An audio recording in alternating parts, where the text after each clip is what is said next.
Pak Menko sudah menjelaskan dari sisi pendekatan disampaikan tadi oleh Sekretari Bessent, memang Amerika melakukan perundingan secara bilateral. Jadi dalam hal ini tidak dilakukan dalam bentuk grup negara.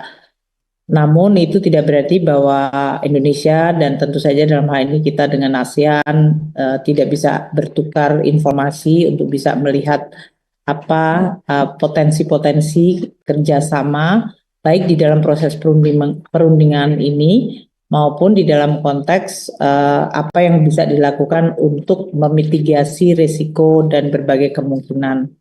Jadi dalam hal ini justru pada saat pertemuan G20 dan juga dalam pertemuan IMF World Bank ini semua menunjukkan suara yang sama, semua negara, apakah dia negara maju, negara emerging maupun negara-negara berkembang lainnya, semua mengabarkan bahwa ketidakpastian global dengan tidak adanya kepastian mengenai bagaimana hubungan perdagangan antar negara akan diatur telah menimbulkan risiko sangat besar terhadap keseluruhan pertumbuhan ekonomi dunia.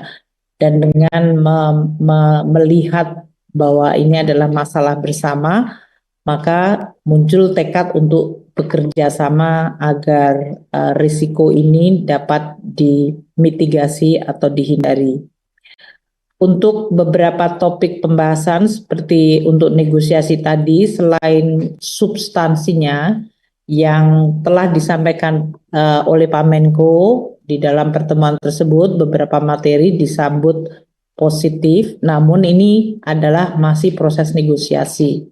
Seperti yang kita lihat pengalaman Amerika Serikat di dalam negosiasi terutama dengan negara-negara seperti RRT, Meksiko, dan Kanada, mereka mengcover yang hubungannya dengan tarif maupun yang non-tarif barrier. Di dalam non-tarif barrier ini termasuk berbagai regulasi dan prosedur-prosedur yang dianggap menghalangi atau tidak menguntungkan bagi perusahaan Amerika Serikat.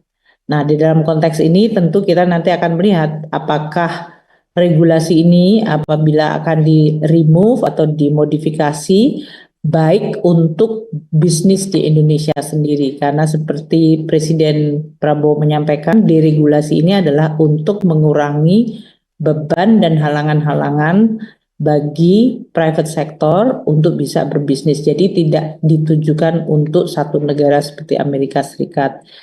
Dan oleh karena itu nanti tim deregulasi dan substansi akan terus dibahas bersama Pak Menko Perekonomian. Sebagian ada di dalam kewenangan Kementerian Keuangan, sehingga nanti kita akan terus bersama-sama dengan kementerian lain dan lembaga terkait untuk terus memperbaiki dan membenahi berbagai regulasi-regulasi tersebut. Ini sesuai dengan pertanyaan mengenai kemandirian industri nasional. Jadi industri nasional akan menjadi kuat apabila lingkungan peraturan atau environment dari regulationnya memenuhi dan menciptakan competitiveness. Dalam hal ini tentu peraturan yang makin sederhana, kepastian hukum, dan berbagai hal yang bisa menimbulkan kepastian dan dampak positif bagi competitiveness industri akan menjadi fokus dari reform kita. Nah, apa yang akan kita lakukan ini akan sekaligus juga menjadi salah satu bargaining untuk bernegosiasi dengan Amerika Serikat. Saya rasa untuk peluang ekspor baru, kita terus melakukan analisa bersama dengan tim Pak Menko dan yang lain. Secara analitik kita bisa mengidentifikasi beberapa dari komoditas Indonesia yang memiliki reveal comparative advantage.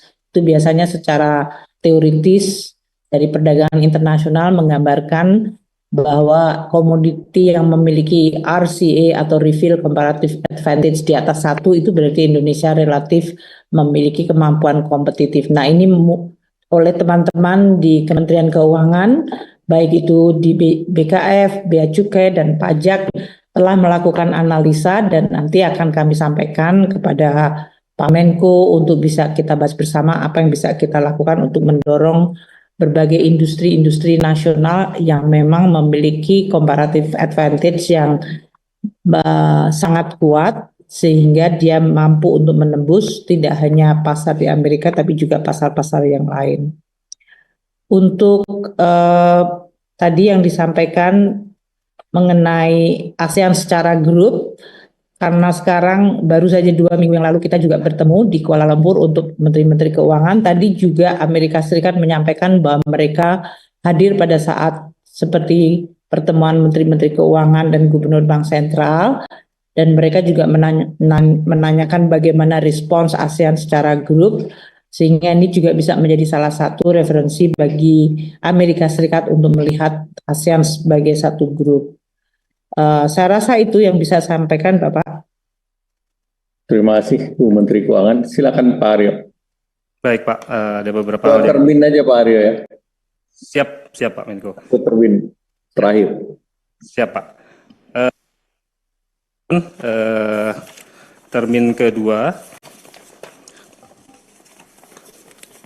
yang pertama dari Ismoyo dari Berita 1.